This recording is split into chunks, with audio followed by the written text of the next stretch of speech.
Bismillahirrahmanirrahim. In the name of Allah, the most beneficent and merciful, I welcome you all in today's session of Contemporary Issues in Organizational Management. Our today's topic of discussion is organizational behavior.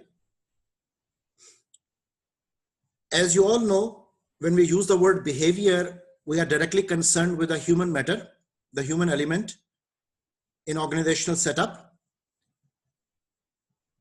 And human is basically the most sophisticated and complicated creature of Allah subhanahu wa ta'ala. Allah subhanahu wa ta'ala in the Quran Kareem told us the value and importance of the human being, और कुरान का सबसे बड़ा topic और मौजू भी इंसान ही है। अल्लाह सुब्हानहु व तआला को कसम खाने की हाजत नहीं है, लेकिन इसके बावजूद 4 मर्तबा कसम अल्लाह सुब्हानहु व तआला ने सूरत 3 में खाई। वत्तीन वज़ैतून वतूर सीनीन व हाज़िल बलदिल अमीन। 4 मर्तबा कसम खाकर अल्लाह सुब्हानहु व तआला ने फरमाया, लक़द खलक़नल इंसाना फ़ी अहसनि तक़वीम, हमने इंसान को कंप्लीट 3 सूरत में बनाया। और अगली आया मुबारका बहुत सख्त है, जिसमें अल्लाह सुब्हानहु व तआला फरमाते हैं, सुम्मा रददनाहु अस्फला साफिलीन, और वही इंसान जब गिरने पर आया तो गिरे हुओं से भी गिर गया। एक इंसान जिसकी तारीफ में,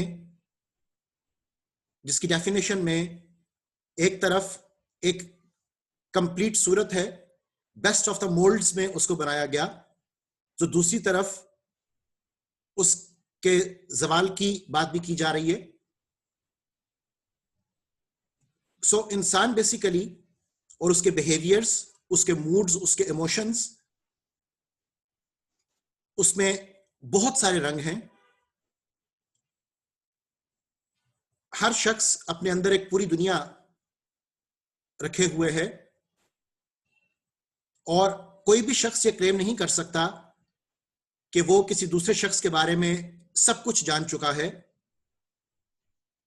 और इसमें कोई शक व शुबा नहीं कि दिलों के भेद सिर्फ अल्लाह सुब्हानहु व तआला ही जानते हैं।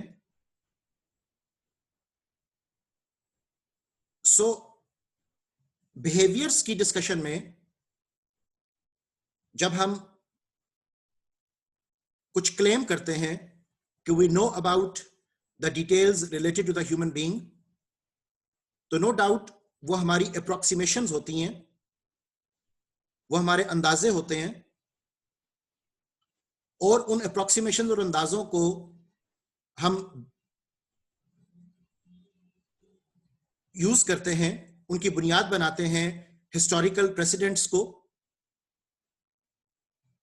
साइकोलॉजिकल इन्वेस्टिगेशंस को, डिफरेंट तरह के टेस्ट्स और डिफरेंट तरह के डेटा कलेक्शन से हम ये अंदाजा लगाने की कोशिश करते हैं कि डिफरेंट सिचुएशंस में इंसानों के रवैये वो क्या होंगे, उन रवैयों की वजूहात क्या होंगी,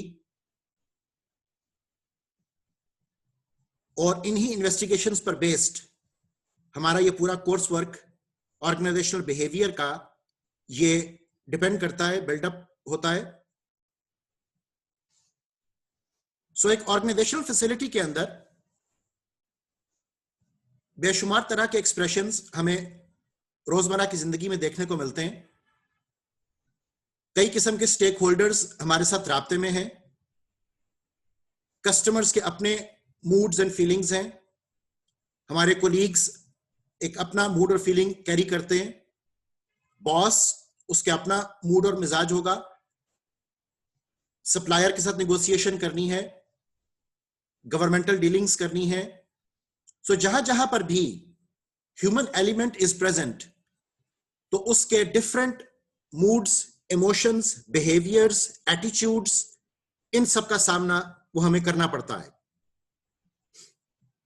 पर्टिकुलरली ऑर्गेनाइजेशनल बिहेवियर के कंसर्न में जब हम एटीट्यूड की बात करते हैं, तो attitude would basically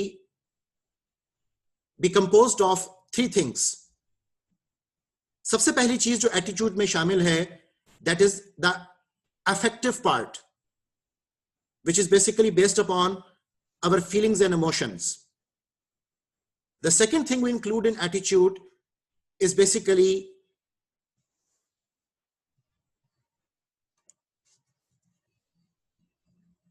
the behavioral part. And the third thing we have in the attitude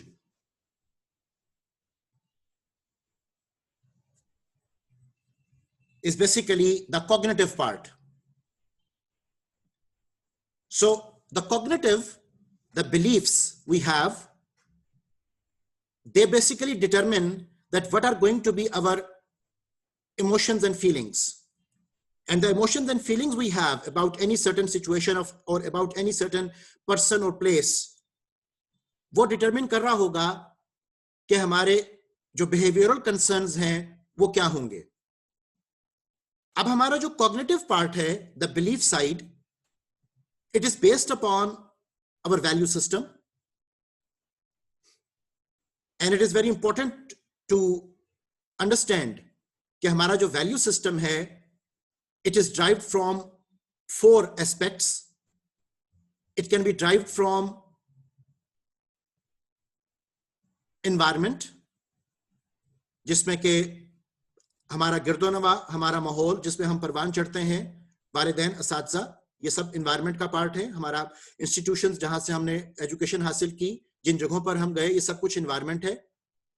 दूसरी चीज जहां से हमारा value system develop करता है, that is the doctrines, the isms, the philosophies we believe in, जैसे communism है, capitalism है, socialism है, dialectic materialism है, Marxism है, different तरह के philosophical aspects हैं जिनके ऊपर हमारा belief, हमारा यकीन वो कायम हो जाता है. वहां से हमें do's and don'ts का पता चलता है, वहां से हमें ethics का पता चलता है. So हमारा belief system नंबर 1 एनवायरमेंट पे डिपेंड कर रहा होता है.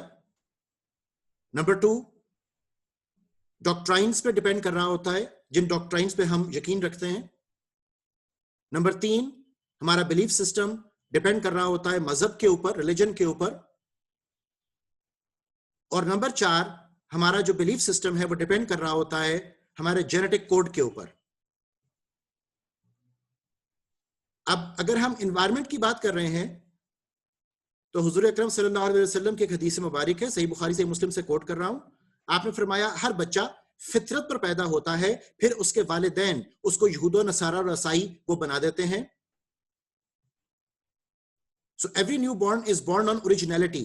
Arabic word फितरतुन, उसका लग़वी मायनी है ओरिजिनलिटी. अब उसकी वो जो ओरिजिनलिटी है, that is basically जिसको आजकल applied psychology and human resource management में, physiological psychology में हम investigate करते हैं as genetic code, the DNA strand. And the DNA strand is not just composed of 4 molecules of adenine, guanine, cytosine and thymine. हमारे genetic code में कुछ value systems भी मौजूद हैं. जैसे कि अल्लाह सुब्हानहू व तआला ने कुरान करीम में फरमाया फ़अल्हमहा फुजूरहा व तक़वाहा, और हमने इंसान में इल्हाम की ताकत रख दी कि क्या सही है और क्या गलत. अब ये जो इल्हाम की ताकत है, ये जो इंट्यूशनल एस्पेक्ट्स हैं, ये जो कशफ और निर्वाण और वुजदान के एस्पेक्ट्स हैं, ये सब कुछ बेसिकली हमारे बिलीफ सिस्टम्स को वो टैकल करता है.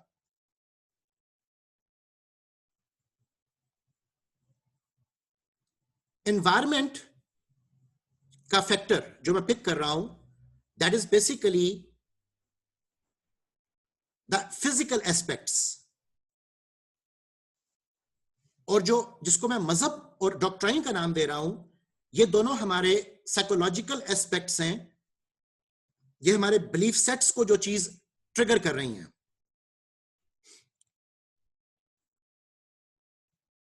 सो ये 4 चीजें, हमारा ओवरऑल माहौल, हमारा गिरदोनमा, हमारा मजहब, जिन फिलॉसफीज पे हम बिलीव करते हैं, और हमारा जेनेटिक कोड, ये सब कुछ मिलकर हमारा बिलीफ सिस्टम बनाता है, जिसको हम कॉग्निटिव पार्ट कहते हैं. उस बिलीफ सिस्टम पर बेस्ड हमारे लाइफ के जितने भी इमोशंस एंड मूड्स हैं वो डिपेंड कर रहे होते हैं। कोई चीज हमारी रिक्वायरमेंट के मुताबिक हो जाए, कोई चीज हमारी तवक्कुआत के मुताबिक हो जाए तो हमारा मूड और तरह का होगा, हमारी तवक्कुआत की खिलाफ वर्जी हो जाए तो हमारा मूड और तरह का होगा, और फिर हमारे मूड्स एंड इमोशंस पर बेस्ड हमारा बिहेवियरल पार्ट होगा जो कि ये डिटरमिन करेगा कि हमारा फ्यूचर कोर्स ऑफ एक्शन वो क्या होना चाहिए। सो हमारा एटीट्यूड बेसिकली इन तीन चीजों के ऊपर बेस कर रहा है, the cognitive, the affective and the behavioural. अब उन तीन कंपोनेंट्स ऑफ एटीट्यूड्स के साथ हम डिफरेंट तरह की एनवायरनमेंट में एक्सपोज्ड होते हैं, और उस डिफरेंट तरह की एनवायरनमेंट में हमारे डिफरेंट तरह के रिएक्शंस वो सामने आ रहे होते हैं। कहीं पर हमारी बिलीफ की खिलाफ वर्जी हो रही है, कहीं पर हमारे इमोशंस एंड मूड्स हर्ट हो रहे हैं, एंड मिला जुलाकर हमारा एक ओवरऑल जो जिंदगी का सफर है वो चलता रहता है। अब एटीट्यूड्स एंड बिहेवियरल कंसर्न्स को अगर हम मद्देनजर रखें तो there are so many aspects, issues, problems which can arise in the organizational behavior. For example, there can be absence of clear direction and lack of leadership. ये problem आ सकती है. There can be difficulty blending multiple personalities into a cohesive and unified team.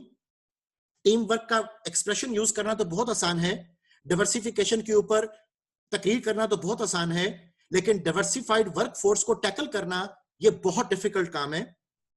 अब बेशुमार तरह की डाइवर्सिफिकेशंस का सामना हमें करना पड़ता है। Diversification can be in terms of age, gender, tenure, marital status, sect, caste, religion, nationality, skin colour. There can be so many aspects जिसमें कि डाइवर्सिफिकेशन पाई जा रही है, और जितनी ज्यादा डाइवर्सिफिकेशन है उतनी ही तरह के मिजाज, उतनी ही तरह के रद्द-अमल लोगों के वो हमारे सामने मौजूद हैं। सो we can say that there is a difficulty blending multiple personalities. अब आप इंट्रोवर्ट पर्सनैलिटी के मालिक हो, एक एक्सट्रोवर्ट पर्सनैलिटी के मालिक हो, आपकी पर्सनैलिटी टाइप ए है कि आपकी पर्सनैलिटी टाइप बी है, आपका लोकस ऑफ कंट्रोल, आपका मैकियावेलिज्म, ये तमाम चीजें आपकी पर्सनैलिटी के जो डिटर्मिनेंट्स हैं, ये सब लोगों को एक दूसरे से मुख्तलिफ वो कर रहे हैं, और इन सब को एक जगह पर इकट्ठा करना is quite a challenging task. Then we can say that there is failure to develop key competencies and behaviors. अब हर शख्स के जो नॉलेज, स्किल एंड एबिलिटीज हैं वो डिफरेंट हैं, हर शख्स की कंपिटेंसीज एंड प्रोफिशिएंसीज डिफरेंट हैं। सो उन तमाम कंपिटेंसीज एंड प्रोफिशिएंसीज को काउंट करना, डेवलप करना, बिहेवियर्स को ऑर्गेनाइजेशन की रिक्वायरमेंट के मुताबिक मोल्ड करना, जिसको हम ऑर्गेनाइजेशनल बिहेवियर मॉडिफिकेशन का नाम देते हैं, ये तमाम चैलेंजेस हैं जिनका हमें सामना करना पड़ सकता है। Then there can be poor communication and feedback issues. There can be lack of awareness issues. So ला तादाद इसको हम comprehend नहीं कर सकते कि कितने तरह के problems and issues हैं जो discuss किए जा सकते हैं in the context of organizational behavior. So हम कोशिश करेंगे कि अपनी सारी discussion को वो जो latest trends हमारे पास आ रहे हैं through the call for papers, through the latest research orientations, हम उनके मुताबिक बाउंड्री दे सकें, सो दैट एक हमें फ्रेमवर्क मिल सके जिसके गिर्द हमने अपनी डिस्कशन को वो लेकर चलना है।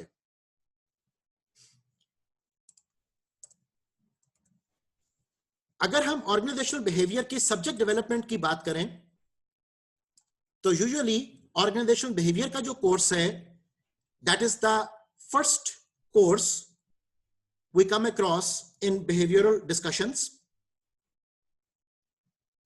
और अगर हम इसकी सब्जेक्ट डेवलपमेंट को देखें तो यहां पर मैंने सब्जेक्ट स्कोप को 3 कैटेगरीज में डिवाइड किया हुआ है। We can have theoretical discussions, we can have applied discussions, and then we have integration which is basically the collection of the theoretical and applied together. इसी तरह हमारा जो स्कोप ऑफ सब्जेक्ट डेवलपमेंट है, subject discussion है, it can be at micro level and it can be at macro level. इन basis पर अगर हम अपने सब्जेक्ट्स को जो इस स्ट्रीम में हमें मिलेंगे उनको प्लेस करें तो organisational behaviour, which is basically talking about the psychology of organisations, is providing us the theoretical basis and is having mostly, इसकी जो डिस्कशंस हैं सब्जेक्ट फील्ड में, they are concerned with the micro level discussions. जैसे एक individual की psychology क्या है, एक इंडिविजुअल कैसे मोटिवेट होगा, एक इंडिविजुअल के कम्युनिकेशन के क्या इश्यूज हैं, एक इंडिविजुअल एज ए लीडर, एक इंडिविजुअल एज ए फॉलोअर। तो एक इंडिविजुअल एक यूनिट एनालिसिस जो है आमतौर पर वो हमारा इस सब्जेक्ट के अंदर वो मोस्टली चलता है। ओबी की डिस्कशन के बाद अगर हम मैक्रो लेवल डिस्कशन पर चले जाए थ्योरेटिकल फ्रेम्स के हवाले से, तो we have another subject field which is OT, organisation theory, which is basically talking about the sociology of organizations, कि organizational structural development वो कैसे होगी, structures की क्या complications हैं, structures के हवाले से contingency perspectives क्या हैं, structures की philosophical details उनके बारे में बात की जाएगी, structure की environment के साथ orientation कैसे develop की जाए। तो इस तरह के जो subject aspects हैं which are basically related to the macro level aspects of an organization, क्योंकि हम पूरे स्ट्रक्चरल डिटेल की बात करेंगे ऑर्गेनाइजेशन की, तो उसको हम नाम दे रहे हैं sociology of organisations, which is linked with organisation theory subject matter. अब इन बिहेवियरल और स्ट्रक्चरल डिस्कशंस को अगर हम थोड़ा सा अप्लाइड साइड पर लेकर आए, तो माइक्रो लेवल अप्लाइड जो डिस्कशन हमें मिलती है, that is basically related to human resource management and human resource development aspects, जिसमें के लोगों को हायर के हमने टेक्निकली कैसे करना है, उनसे परफॉर्मेंस कैसे हासिल करनी है, उनकी training and development, performance appraisal, compensation, benefits, ये तमाम चीजें जो अप्लाइड साइड के कॉन्टेक्स्ट पे हम डिस्कस करते हैं, that is basically related with the HRM. और ऑब्वियसली अगर हम उनके कैरियर प्रोग्रेशन और डेवलपमेंट की बात कर रहे हैं, तो that will be dealt with the human resource development subject. और अगर हम मैक्रो लेवल अप्लाइड एस्पेक्ट की बात करें, तो जो सब्जेक्ट फील्ड हमारे पास आती है दैट इज ऑर्गेनाइजेशनल डेवलपमेंट, जिसमें पूरी ऑर्गेनाइजेशन को हम डेवलपमेंटल पर्सपेक्टिव्स में लेकर जाते हैं, और उस डेवलपमेंट का एक शॉर्टर वर्जन, उसका जो स्मॉलर वर्जन एक हमें मिलता है, that is also known as change management. So again organisational development and change management का जो कॉन्टेक्स्ट है, ये मैक्रो लेवल के ऊपर डिस्कस किया जाता है, और ये applied side of the stream है, जिसमें कि हम इंप्लीमेंटेशन की बात करेंगे। ऑर्गेनाइजेशनल थ्योरी में जैसा आपको मैंने बताया कि we are basically concern with the structural details of the organisation. तो स्ट्रक्चरल डिटेल में याद रखिएगा कि जब कभी भी हम मैनेजमेंट साइंसेज में वर्ड स्ट्रक्चर का यूज करेंगे, तो तीन बातें हमारे जहन में आनी चाहिए। नंबर वन, फिजिकल आउटलुक, ईंट गारे की बिल्डिंग जो है एक ऑर्गेनाइजेशन की। नंबर टू, हायरार्की, उसमें chain of command, span of control, lines of authority, centralisation, formalisation, chain of communication, इस तरह के बहुत सारे वेरिएबल्स हमारे काउंट हो जाएंगे। और the third thing we need to talk about in structure is departments, कि आपका डिपार्टमेंटलाइजेशन जो है वो किस बेसिस पर डेवलप हो रहा है। आप प्रोडक्ट डिपार्टमेंटलाइजेशन कर रहे हो, आप प्रोसेस डिपार्टमेंटलाइजेशन कर रहे हो, आप कस्टमर डिपार्टमेंटलाइजेशन कर रहे हो, तो इस तरह की जो सारी डिटेल है, that is basically part of structural details related to the coursework of organization theory. So जैसा अभी तक हमने देखा कि अगर हम ऑर्गेनाइजेशनल बिहेवियर की डिस्कशन से बात को शुरू करें, तो साइकोलॉजी ऑफ ऑर्गेनाइजेशन को स्टडी करने के बाद will be talking about the sociology of organisations, फिर हम human resource management, human resource development के ऊपर बात करेंगे, and then will be moving towards the organisation development and change management perspectives. तो ये एक जनरल डेवलपमेंट है बिहेवियरल साइंस में कोर्स डेवलपमेंट, सब्जेक्ट डेवलपमेंट की। और अगर हम इनके फर्दर इंटीग्रेटेड कोर्सेज की बात करें, तो जो स्ट्रीम हमारे पास आती है that is basically talking about number one, SHRM, which means strategic human resource management, जिसमें कि हम ह्यूमन रिसोर्स मैनेजर को टॉप मैनेजमेंट के साथ एक स्ट्रेटेजिक पार्टनर के तौर पर काउंट करेंगे। ह्यूमन रिसोर्स में हम स्ट्रेटेजिक कॉन्टेक्स्ट की जब बात करेंगे, तो हम लोगों पे लगाए जाने वाला पैसा, उसको कॉस्ट कहने की बजाय इन्वेस्टमेंट का नाम देंगे, और हम ह्यूमन रिसोर्स कहने की बजाय ह्यूमन कैपिटल का वर्ड यूज करेंगे। और जब ह्यूमन कैपिटल की बात की जाएगी, तो ऑब्वियसली जो उसके ऊपर जो पैसा लग रहा है वो इन्वेस्टमेंट है, तो उसके अगेंस्ट एक रिटर्न ऑन इन्वेस्टमेंट भी आ रहा होगा। सो ह्यूमन कैपिटल का रिटर्न ऑन इन्वेस्टमेंट, इस तरह की जो डिस्कशंस हैं वो आपका स्ट्रेटेजिक ह्यूमन रिसोर्स मैनेजमेंट में डिस्कस किया जाता है।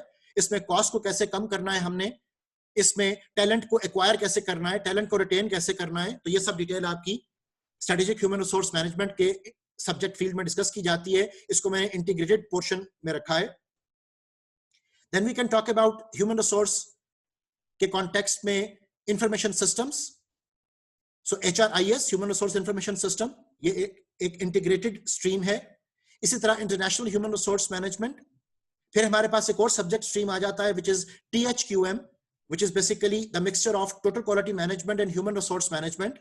तो इन दो सब्जेक्ट स्ट्रीम को जब मिलाया गया, इंटीग्रेट किया गया, तो हमारे पास एक नई सब्जेक्ट स्ट्रीम आ जाती है which is total human quality management. So total human quality management, इसके ऊपर इस वक्त बड़ा वर्क हो रहा है दुनिया भर में। हम क्वालिटी के अंदर ह्यूमन पर्सपेक्टिव्स को देखते हैं कि किस किस तरीके से ह्यूमन इन्वॉल्वमेंट से क्वालिटी को इंश्योर वो किया जा सकता है।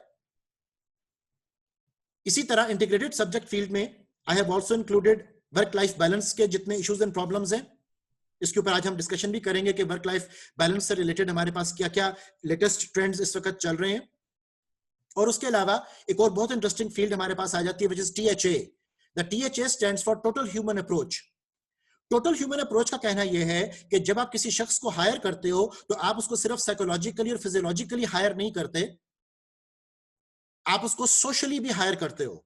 और जब तक उसकी सोशल बिलोंगिंग, जब तक उसकी सोशल अंडरस्टैंडिंग, जब तक उसकी सोशल जो सेटअप है, स्टेटस है, वो सेटिस्फाई नहीं होगा, वो कभी भी ऑर्गेनाइजेशन के अंदर अपना भरपूर हिस्सा अदा नहीं कर सकता। बिकॉज अगर 24 आवर्स में वो 8 आवर्स ऑर्गेनाइजेशन के अंदर ठहर रहा है तो वो 16 आवर्स सोसाइटी में ठहर रहा है। अगर 8 आवर्स वो प्रोफेशनल लाइफ में गुजार रहा है तो वो 16 आवर्स पर्सनल लाइफ में गुजार रहा है। सो दैट मीन्स कि पर्सनल लाइफ का, सोशल लाइफ का डबल इंपैक्ट है एक शख्स की जिंदगी के ऊपर। सो टोटल ह्यूमन अप्रोच, इसका बेसिकली कहना यह है कि आप लोगों को सिर्फ साइकोलॉजिकली और फिजियोलॉजिकली हायर नहीं कर रहे हो, आप उनको सोशली भी हायर कर रहे हो। इसी तरह इंटीग्रेटेड एस्पेक्ट्स में अगर हम बात करें तो हमारे पास आयो साइकोलॉजी का एक पूरा सब्जेक्ट फील्ड अवेलेबल है, जिसमें कि इंडस्ट्रियल ऑर्गेनाइजेशनल साइकोलॉजी की हम बात करते हैं। इसमें हम बहुत सारे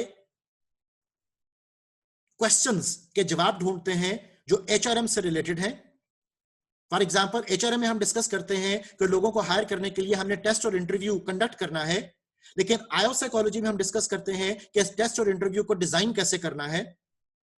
सो आयो साइकोलॉजी एक पूरी स्ट्रीम है जो कि जिसको कि मैंने इंटीग्रेटेड पार्ट में रखा हुआ है। और उसके अलावा no doubt another very important and interesting stream is ergonomics, which is basically talking about man machine models, which is basically talking about human factor re-engineering. So ergonomical aspects में हम human की interaction with the environment, human की interaction with the machines, इनको study करते हैं ताकि हम एक ऐसा मॉडल डेवलप कर सकें जिसमें कि प्रोडक्टिविटी, सेटिस्फैक्शन, कंफर्ट, इन सब बातों को इंश्योर वो किया जा सके। सो जो सब्जेक्ट डेवलपमेंट हम यहां पर देख रहे हैं स्लाइड के अंदर, उसमें मैंने आपसे डिस्कस किया कि आज की जो हमारी डिस्कशन है, which is majorly focused upon organisational behaviour, वो किस तरह से बकिया सब्जेक्ट स्ट्रीम्स के साथ लिंकअप होगी और बकिया सब्जेक्ट स्ट्रीम्स में किस तरह के इश्यूज को हम हाईलाइट करेंगे। अब इन तमाम जो मैंने आपको सब्जेक्ट स्ट्रीम्स बताई, इनको जल्दी से एक दफा मेरे साथ आप डेफिनेशंस में देख लीजिए ताकि जरा कॉन्सेप्ट फर्दर क्लियर हो जाएं। फॉर एग्जांपल, जब हम बात कर रहे हैं ऑर्गेनाइजेशनल बिहेवियर की, so organisational behaviour is basically the micro approach to organisations. It focuses on the individuals within organizations as the relevant units of analysis. एक इंडिविजुअल को हम एक यूनिट के तौर पर काउंट करते हैं ऑर्गेनाइजेशन के अंदर.